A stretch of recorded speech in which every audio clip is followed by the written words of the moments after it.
Jesus é fonte de águas vivas, é a vida e a ressurreição, o início e o fim, meu Jesus, o Rei é digno de honra. Louvor e poder, glória e majestade, pra Ele a cruz, pra minha liberdade. Ele me viu, me atraiu e me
Hoje eu quero trazer uma mensagem debaixo do título Vida Nova.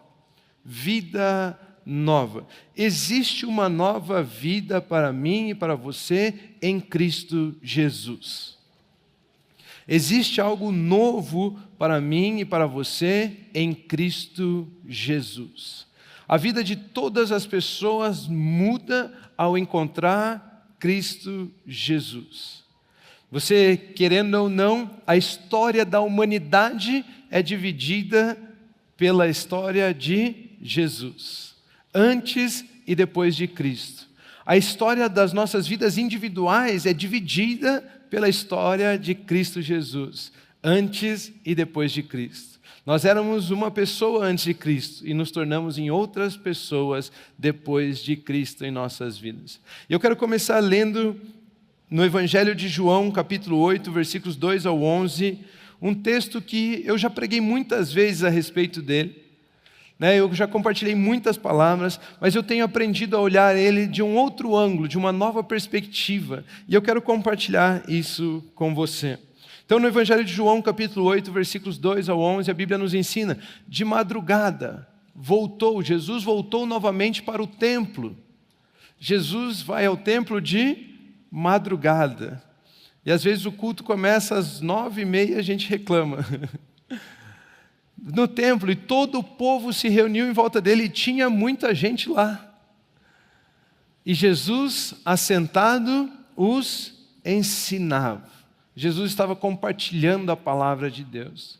Então os escribas e fariseus trouxeram à presença dele uma mulher surpreendida em adultério, e fazendo-a ficar em pé no meio de todos, disseram a Jesus: Mestre, essa mulher foi surpreendida em flagrante adultério. A gente pegou ela no flagra, nós pegamos ela no ato de adultério. Na lei, Moisés nos ordenou que tais mulheres sejam apedrejadas. E o Senhor, o que tem a dizer? Eles diziam isso tentando para terem de que o acusar. Eles estavam pondo Jesus à prova, mas Jesus, inclinando-se, escrevia na terra, escrevia no chão com o dedo. Como eles insistiam na pergunta, Jesus se levantou e lhes disse: quem de vocês estiver sem pecado, seja o primeiro a atirar uma pedra nela. E inclinando-se novamente, continuou a escrever no chão. Mas eles, ouvindo essa resposta, foram saindo um por um, a começar pelos mais velhos até os últimos, ficando só Jesus e a mulher em pé diante dele. Levantando-se, Jesus perguntou a ela: mulher, onde estão eles? Ninguém a condenou? Ninguém condenou você? Ela respondeu: ninguém, Senhor. Então Jesus disse: também eu não a condeno. Vá e não peques mais. Vá e não peque mais. Que história fantástica. Queridos, aquela mulher é arrancada daquele lugar onde ela estava tendo um caso fora do seu casamento. Onde ela estava pronta para ser acusada como uma adúltera. Se eles pegaram ela em flagrante, você consegue imaginar que tipo de roupa ela estava usando? Se ela estava cometendo adultério, talvez ela veio nua. Talvez eles arrancaram ela daquele lugar, daquela cama, não sei, mas trouxeram ela nua. Talvez no desespero ela conseguiu pegar ali um lençol, se cobrir, tentando cobrir, né, o seu corpo. E ela é colocada no meio de todos.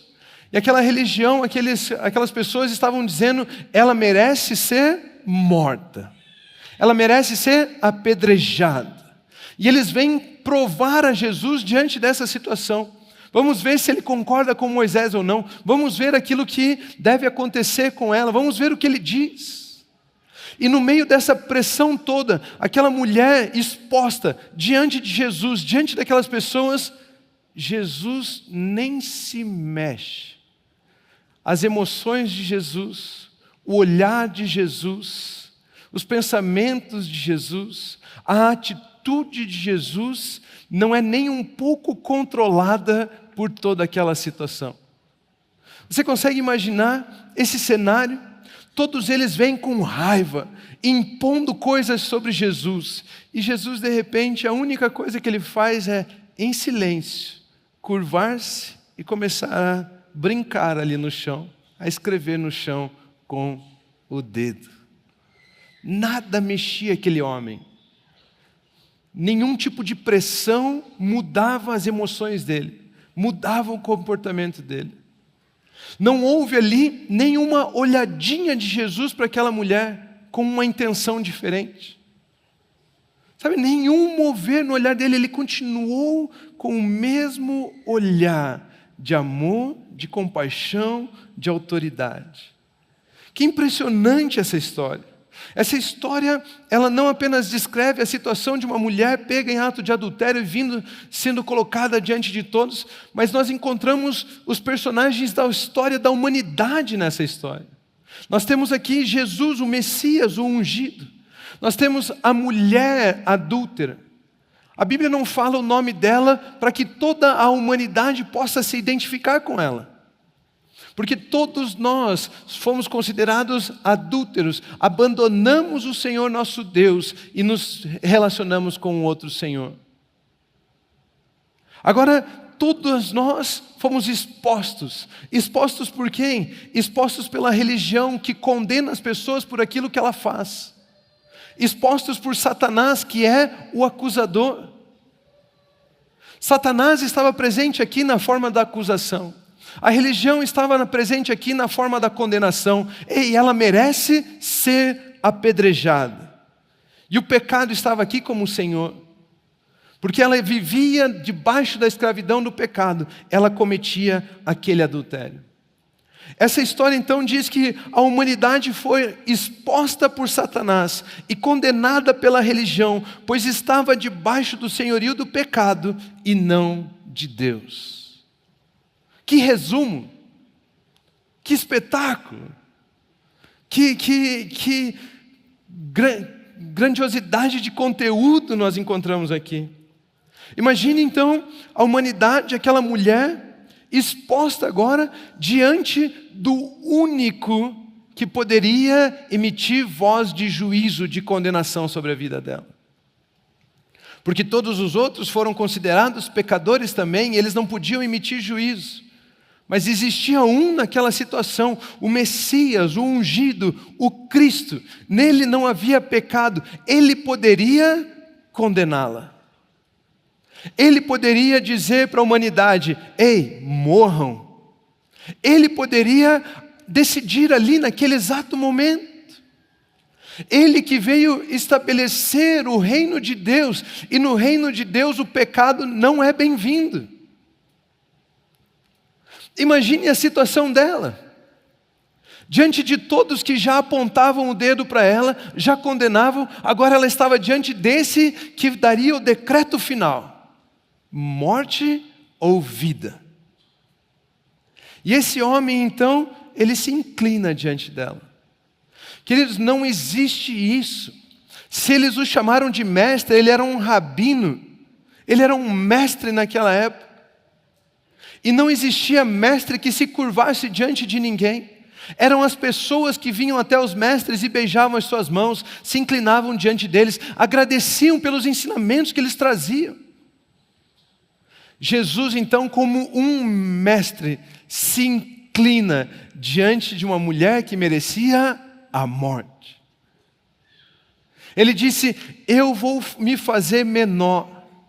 E se eu como mestre estou me inclinando diante dela, vocês devem devolver a ela a sua dignidade.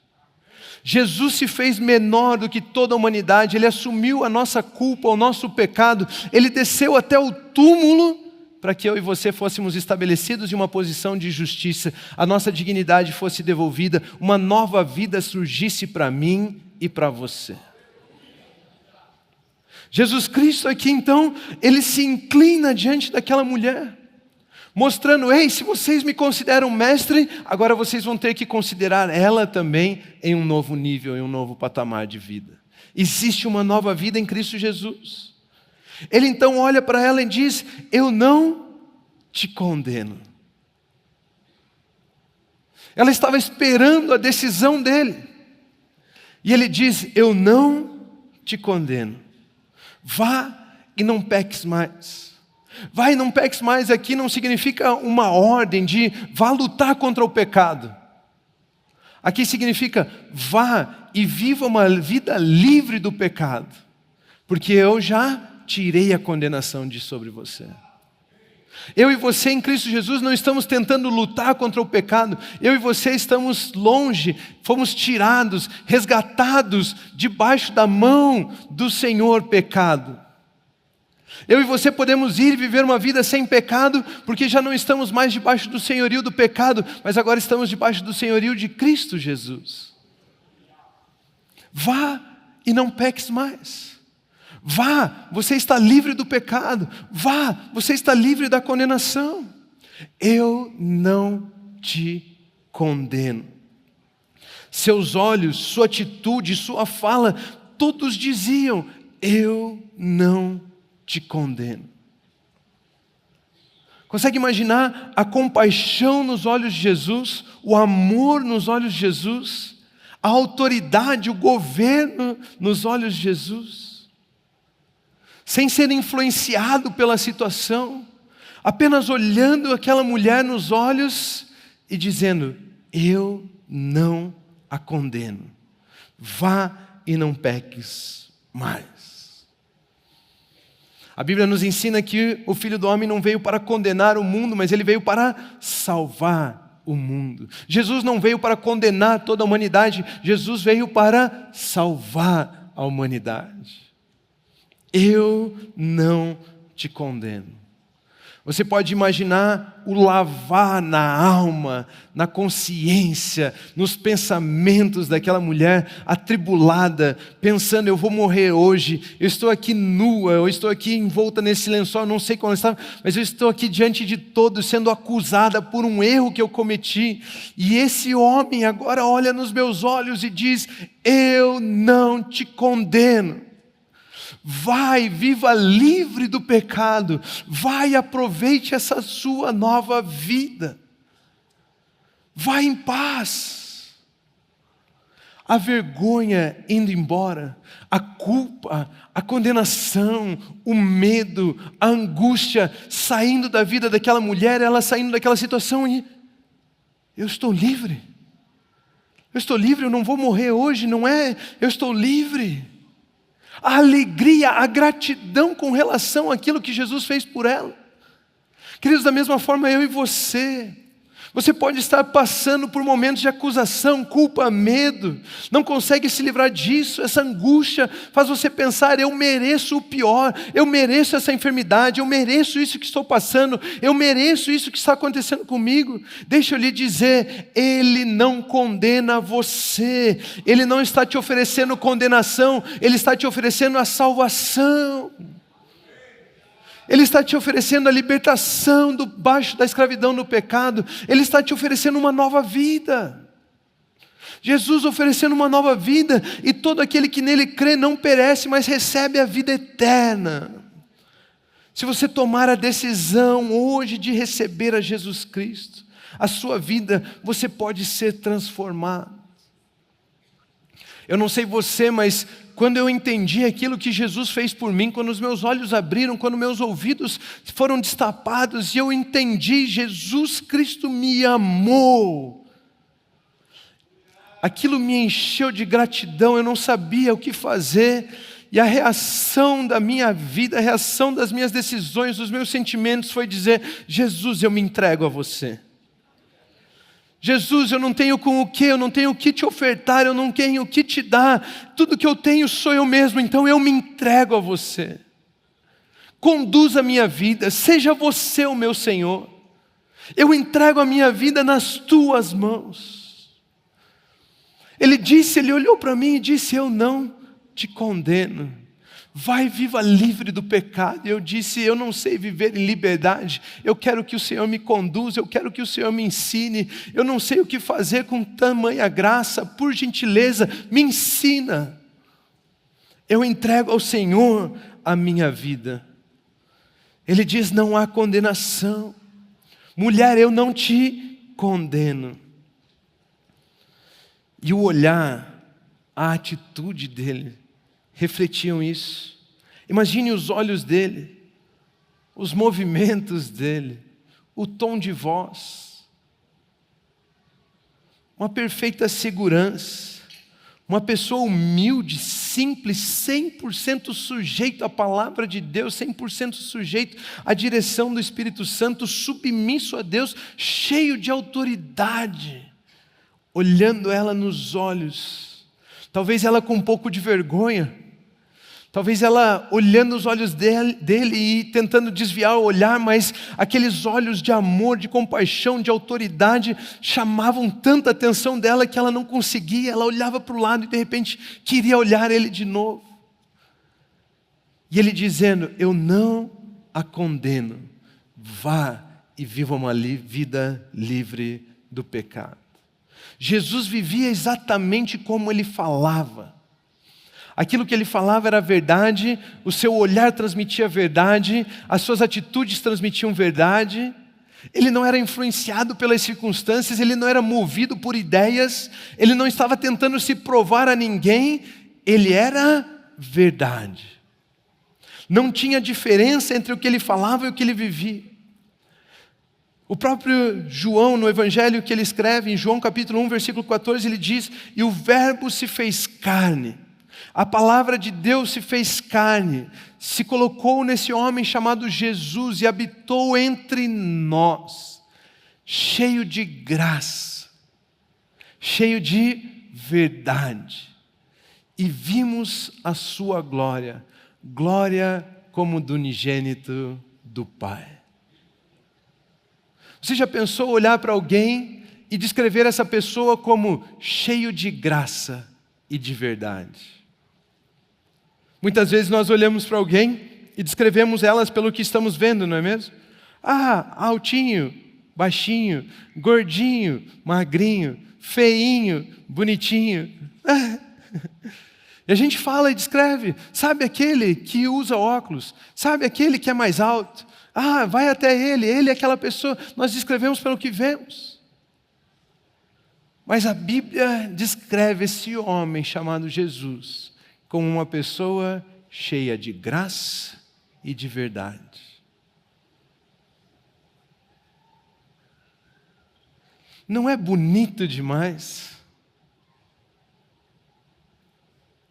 Já pensou? Aqui jaz Rômulo Carvalho, cheio de graça e de verdade.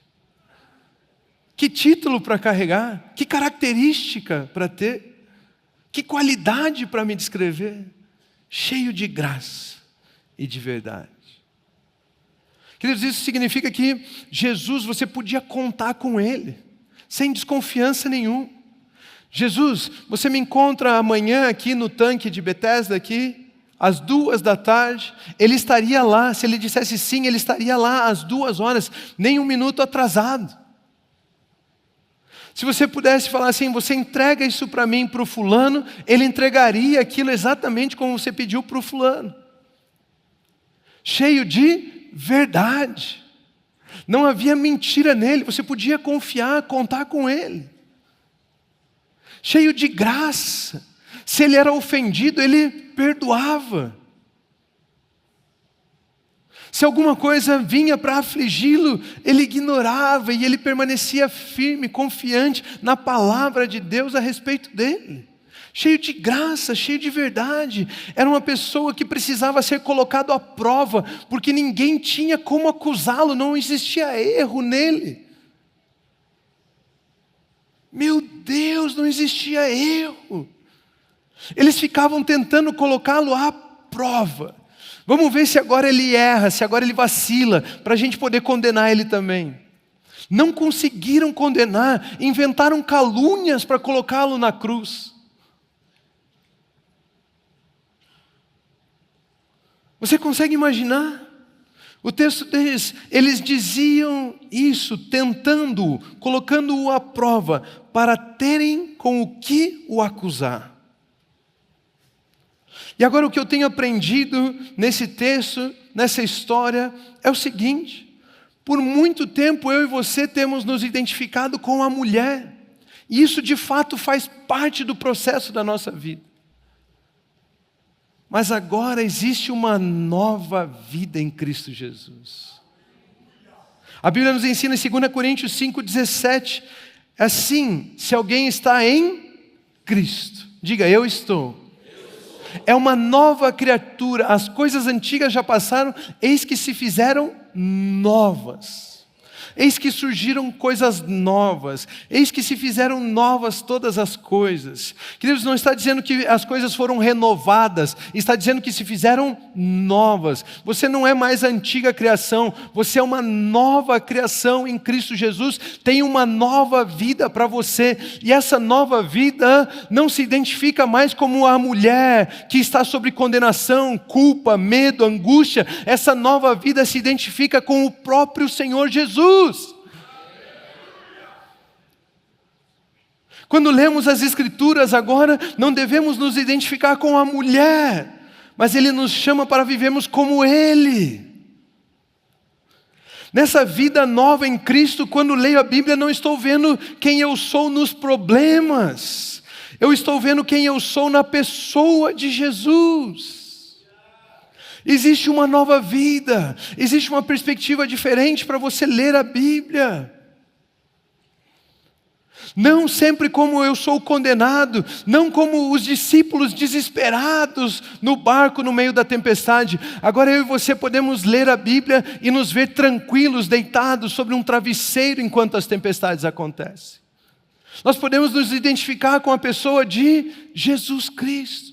Ele nos deu a vida dele. Nós somos uma nova criação em Cristo Jesus. Já não sou eu quem vivo, mas é Cristo quem vive em mim.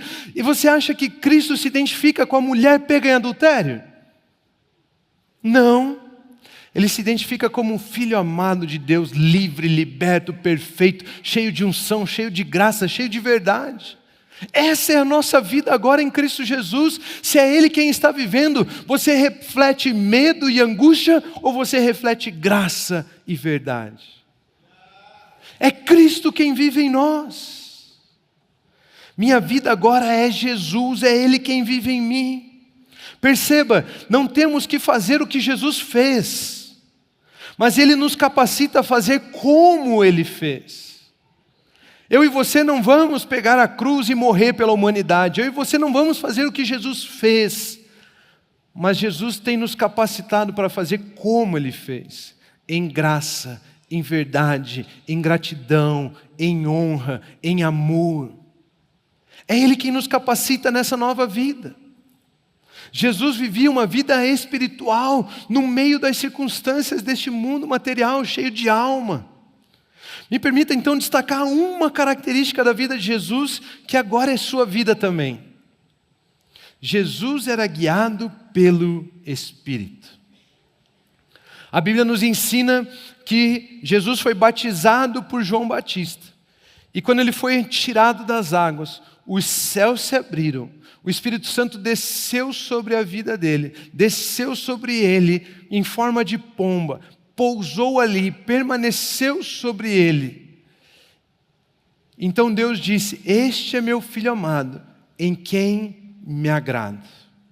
Jesus não tinha feito nenhum milagre, Jesus não tinha feito nada, e Deus já se agradava dele. Não por aquilo que ele fazia, mas por aquilo que ele era. Ei, você é uma nova criação em Cristo Jesus. Deus não se agrada de você por aquilo que você faz. Deus se agrada de você porque você crê no Filho dele. Sem fé é impossível agradar a Deus. E nós cremos no Filho dele. E é assim que nós agradamos a Deus. Não por aquilo que fazemos, mas por aquilo que somos em Cristo Jesus. Ele foi batizado, o Espírito Santo veio sobre ele. E de repente o Espírito o conduziu ao deserto para ser tentado pelo diabo. Jesus podia ter reclamado, não podia? Ei, Espírito Santo, o negócio é o seguinte, você acabou de chegar. Eu não vou no deserto não, lá tem escorpião, tem cobra. De dia é muito quente, de noite é muito frio. Não tem água, não tem comida. Para com isso. Ele podia ter reclamado, ele podia ter falado: olha, você escutou Deus falando que eu sou o filho amado dele. Então vamos fazer o contrário, em vez de você me guiar, eu que decido. Jesus não fez isso. Jesus em submissão, em sujeição, foi guiado pelo Espírito ao deserto. Um homem totalmente sujeito às direções do Espírito Santo. Um homem totalmente submisso às direções do Espírito Santo. Essa nova vida que temos é uma vida espiritual. É uma vida que nós dependemos do Espírito Santo para vivê-la. O apóstolo Paulo vai nos ensinar na sua carta aos Romanos, em Romanos 8, versículo 14, o seguinte: pois todos os que são guiados pelo Espírito de Deus são filhos de Deus. Todos aqueles que são filhos de Deus, eles vivem a seguinte vida: guiados pelo Espírito Santo. É Ele quem nos guia, é Ele quem nos capacita. A sua vida agora é espiritual e essa nova vida você vive ao ser guiado pelo Espírito Santo. Uma nova vida em Cristo Jesus é uma vida espiritual. Ele não era movido pelas circunstâncias, não cedia às pressões, porque ele vivia uma vida espiritual. Queridos, diante das pressões, ele não se dobrava. Diante da palavra de Deus, ele se inclinava. Diante das notícias, ele nem ouvia. Diante da palavra, ele abria os seus ouvidos. Diante do que o mundo estava fazendo, ele nem olhava. Diante da palavra de Deus, os olhos dele eram iluminados. Uma vida espiritual, com o Espírito Santo guiando ele. E eu e você podemos nos identificar com a pessoa de Jesus Cristo. Eu e você agora temos uma nova vida em Cristo Jesus. Eu e você somos filhos de Deus, ou seja, a nossa vida também é conduzida e guiada pelo Espírito Santo de Deus. É conduzida pelo Espírito Santo de Deus. João capítulo 16, versículo 13 e 14 diz assim: porém, quando vier o Espírito da verdade, Ele os guiará em toda a verdade. Ele não falará por si mesmo, mas dirá tudo o que ouvir e anunciará a vocês as coisas que estão para acontecer. Ele me glorificará, Jesus disse, porque vai receber do que é meu e anunciará isso a vocês. Queridos, o Espírito Santo de Deus é o Espírito da verdade. Ele nos guia na verdade. Jesus Cristo é a verdade. Ele nos guia apontando para a vida de Jesus. Ele nos guia apontando para a verdade que está em Cristo Jesus. Ele nos guia falando daquilo que somos em Cristo Jesus. É assim que o Espírito de Deus nos guia.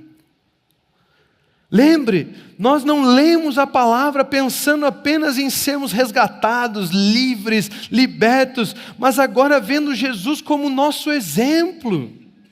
O Espírito vai nos revelando a vida de Cristo em nós e vai nos ensinando a viver essa nova vida, essa vida espiritual, essa vida que é Cristo vivendo em mim. É o Espírito Santo quem nos guia. Me permita dar um exemplo, é um exemplo muito simples, muito bobinho.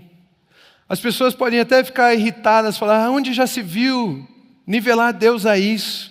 Então já recebo o seu perdão agora.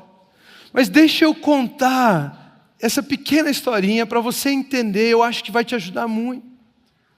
Imagine você que você está aqui no Brasil e você é um grande empresário. Sua empresa é muito bem sucedida, você é bilionário, financeiramente nenhum problema. Você tem uma família ótima, você ama sua esposa, seus filhos, vocês têm uma boa comunhão, vocês estão o tempo todo juntos, é incrível aquilo que você vive. Os seus diplomas, você é pós-Deus, né? Você tem pós-doutorado, você tem doutorado, você tem todas essas coisas, seus diplomas fantásticos, o seu nível intelectual, a sua leitura, o tanto você é escritor de livros, seu português perfeito, você sabe, nada mexe a sua vida, você está no ápice, você é um sucesso. E de repente você decide: ei, sabe, já que eu sou um sucesso aqui no Brasil, eu vou visitar o Japão. E para ir para o Japão você precisa de um passaporte e um visto. Você então recebe o seu passaporte, o seu visto, e você vai para o Japão. Quando você desce do avião lá no Japão, você começa a olhar para um lado, para o outro, você está procurando aonde que você aluga um carro. E aí você olha só aquelas letrinhas, aqueles rabiscos na placa. Aí você olha para o outro lado, outra placa cheia de rabisco. Aí você fala: para onde que eu vou? Você não consegue ler o que tem lá. Lá no Brasil você é um escritor, seu português é perfeito, agora no Japão você não consegue nem ler. Aí vamos supor que você chega até o carro. Aqui você brinca de corrida, você tem a sua própria, né? Você tem seu carrão, você dirige, você vai, você faz o que quer. Aí você chega lá, aluga um carro, vamos dizer que você conseguiu chegar lá. Você abre a porta da esquerda do carro e senta. Você vai dirigir? Não vai. Lá dirige do lado direito. Você não consegue dirigir, você não sabe. De repente você quer sacar um dinheiro. Aí, mas onde é que é o banco? Você não sabe onde é o banco. Você não consegue ler as placas, você não consegue ler o que está dizendo. Ah, você quer comer, você não sabe onde comer. Se você já foi lá para o outro lado do mundo, é uma coisa diferente mesmo. Você chega lá, tem um pedaço de torta assim. Aí você fala: vou comer uma sobremesa. É salgado. Tem um bife lá, você fala: vou comer esse bife. É doce. Eles são diferentes. E de repente você está no Japão e você vai. E aí começa aquela frustração. Aqui eu sou um sucesso, eu sei tudo, eu posso tudo, eu faço do meu jeito. Agora eu venho aqui no Japão e não consigo nada, eu sou um inútil. Queridos, é exatamente assim a vida com Jesus. Na sua alma, você é capaz.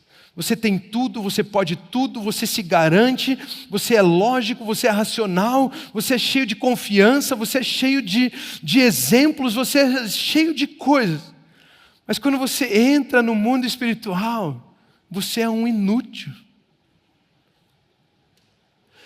E aí você é dependente, você precisa de alguém que te guie. E aí eu não sei você, mas quantos de vocês tiveram um amigo lá na quinta série que era japonês? Japonês é sempre gente boa, não é?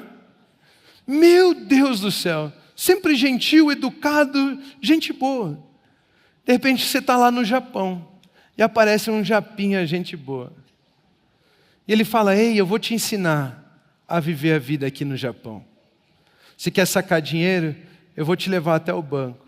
Você quer comer? Eu vou te levar até o restaurante. Você quer andar de carro? Senta aí na esquerda, eu dirijo para você, eu te conduzo.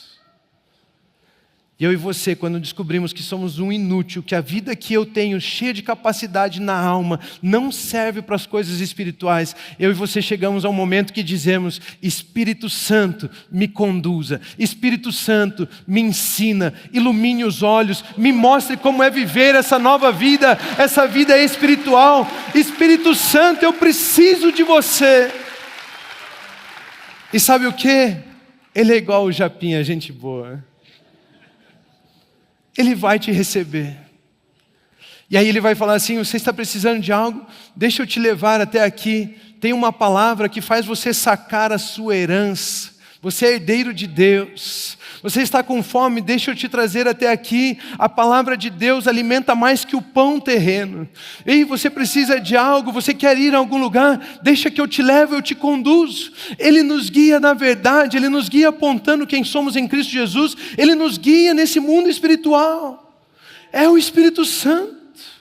As qualidades da alma, queridos, são inúteis nas regiões celestiais. Inúteis no mundo espiritual. Ei, aqui eu sou um ótimo vendedor, quer saber? Então eu vou vender 3 dias de jejum para conseguir algo de Deus. Não vai funcionar. Ei, aqui eu mando e desmando, então eu vou começar a dar ordem a Deus para que Ele faça tal coisa. Não vai funcionar. Eu e você precisamos do Espírito Santo para aprender a nos mover no mundo espiritual, porque essa é a nossa vida agora. As coisas deste mundo ficaram para trás, não me pertencem mais, não têm valor, perderam a cor. Mas ao ter os nossos olhos espirituais iluminados, porque o Espírito de Deus nos guia, nos conduz, isso é vida. Isso é vida eterna, isso é cheio de graça, isso é cheio de verdade. Isso começa a influenciar as nossas atitudes. Agora eu e você temos uma vida espiritual. Nós transitamos no mundo espiritual. Queridos, nós podemos tantas coisas aqui. Será que eu estou sonhando demais? Podemos ser guiados pelo Espírito de Deus. As pessoas olharem para nós e nos nossos olhos elas verem graça, verem verdade, verem o reflexo da imagem do Filho de Deus. Uau! Eu e você temos uma nova vida. É por isso que final de semana, pós final de semana, um pastor sobe aqui e ele ora: Senhor, ilumine os olhos do nosso entendimento. Iluminar os olhos do entendimento é: Senhor, eu não quero ser guiado pela minha alma, eu quero que o Espírito Santo me ilumine e comece a me guiar nas verdades espirituais, na vida espiritual. Ei, Senhor, eu levo cativo em obediência todo pensamento a Cristo Jesus, e tudo que for bom, tudo que for perfeito, tudo que for de boa fama, tudo que tiver algum mérito de beleza, seja isso que ocupe os meus pensamentos. É uma nova vida. Em João capítulo 14, versículo 16 e 17, ele diz assim: e eu pedirei ao Pai, e Ele lhes dará outro Consolador, a fim de que esteja com vocês para sempre. É o Espírito da verdade que o mundo não pode receber, porque não o vê, nem o conhece.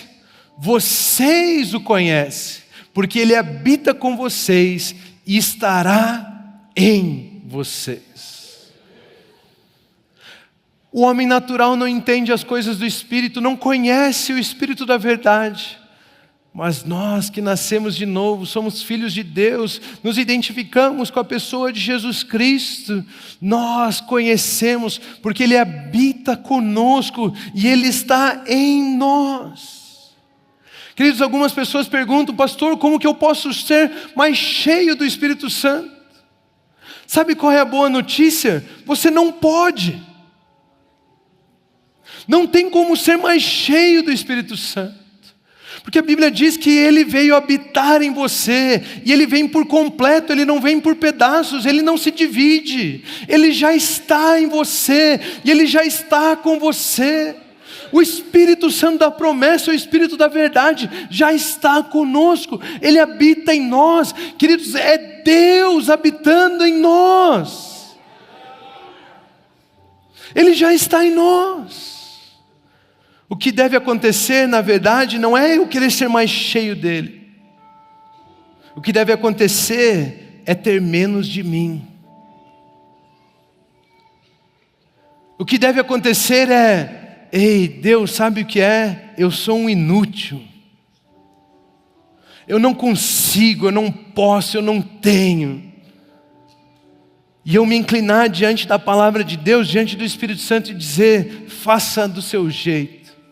Me conduza, me guie, eu confio na sua palavra, eu confio aonde o Senhor quiser me levar, eu vou, me capacita, me ensina, me mostra, eu me entrego a você. Queridos, o Espírito Santo agora nos molda a imagem de Jesus Cristo. Pode nos levar a essa vida, de nossos olhos, atitudes, palavras, revelarem graça e verdade. Já pensou, livre das circunstâncias, não sendo levado por ideias? Ah, o intelectual tal, o economista tal, o filósofo tal disse. O que me mandam de porcaria no Instagram? Olha, pastor, veja esse vídeo, que legal. Alma não conhece as coisas do Espírito. Estava comentando ontem com os jovens, nesse período que eu fiquei nos Estados Unidos, eu fiz um curso com o CEO da Disney, eu fiz um curso com a CEO da PepsiCo, eu fiz um curso com a CEO do Walgreens, já foi CEO do Walmart, eu fiz um curso com o George W. Bush, ex-presidente dos Estados Unidos. Sabe o que acrescenta na nossa vida? Nada. Nada. Só faz você teimar mais tempo aqui no Japão, querendo ler as placas, falar que você consegue viver. Nós temos que nos humilhar, nos entregar ao Espírito Santo de Deus e deixar Ele conduzir, porque você abre a palavra de Deus e 2, 3 palavras, aquilo é vivo, aquilo é Espírito, aquilo renova você. Enquanto 1 milhão de cursos desses não servem para nada. Essa palavra que é vida, livre dessa sabedoria humana. Você já pensou viver sem se sentir ofendido, nem por um segundo? Cheio de graça. Ah, me olhou torto. Não importa. Não me cumprimentou. E daí? Ah, nem me viu. Ok. Ah, me ofendeu. Tá bom. Cheio de graça. Sem se sentir inseguro. Ah, eu preciso decidir porque eles estão colocando pressão, eles estão falando que tem que ser para já. Tá bom. Vendedor, já viu o vendedor? Olha, é a última unidade, se você não comprar agora, você não vai ter. Então vende para outro, deixa outro ser abençoado, eu não preciso agora. Isso eu aprendi com o pastor Pio, eu já vi muita gente perder vendas, porque usou esse argumento com ele. Ele fala, então abençoa outro, deixa o outro. E era mentira, claro que era mentira. Sabe, sem ter que ser levado pela pressão, sem ter que ser levado, sabe, sem se sentir inseguro diante das circunstâncias. Jesus nem se mexia. Ei, Moisés diz que tem que apedrejar. O que você diz? Cara, o problema é de vocês, se vocês querem viver essa vida aí. Eu sei de uma coisa, eu não a condeno. Diante das circunstâncias, ele não se dobrava. Diante da palavra, ele se rendia. Um homem 100% sujeito ao Espírito de Deus. É esse Espírito que nos consola com a certeza da palavra. Pode acontecer tudo, ele está guiando, ele está soprando, ele está dizendo a palavra de Deus ao meu coração. Soprando a palavra de Deus no nosso espírito. Romanos 8,16 diz, o próprio Espírito confirma ao nosso espírito que somos filhos de Deus. O Espírito Santo não fala com a sua alma. O Espírito Santo fala com o seu espírito. E ele testifica, ele testemunha ao nosso espírito que somos filhos de Deus. Ele é o Consolador, o Espírito da verdade que nos guia em quem somos. E agora vivo essa vida dizendo aquilo que está cheio o meu coração, cheio o meu espírito. A minha boca fala aquilo que meu corpo faz. Nos meus olhos, nos meus sentimentos, a minha mente, os meus pensamentos, a minha fala, as minhas ações, todas debaixo da orientação do Espírito Santo de Deus. Aquilo que eu digo, eu faço.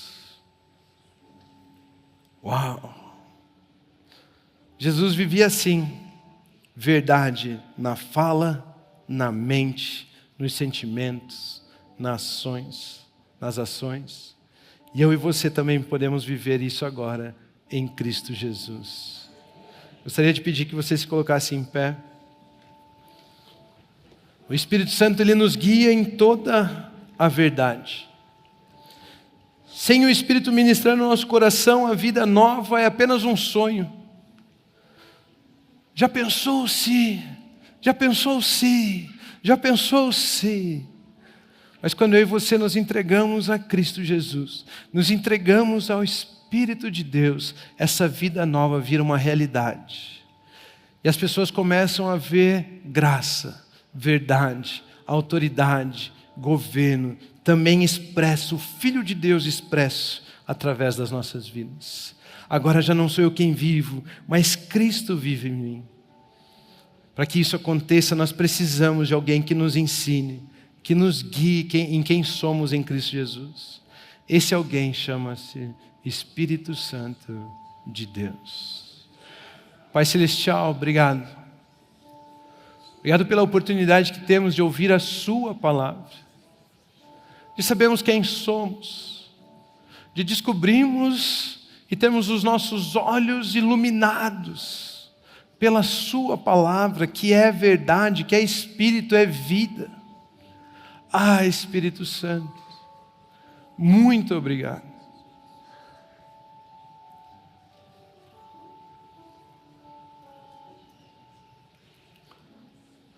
Obrigado porque a palavra diz que o Senhor habita conosco. E o Senhor está em nós.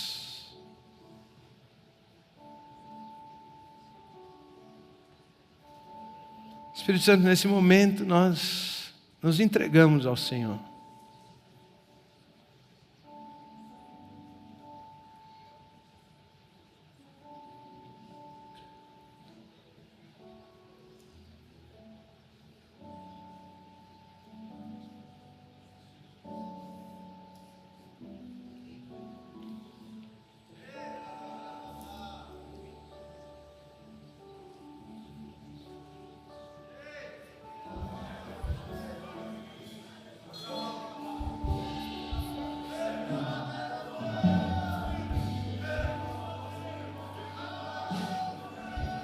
É chegado o tempo de uma vida de entrega ao Senhor. E a palavra de Deus diz assim: eles serão a minha propriedade peculiar.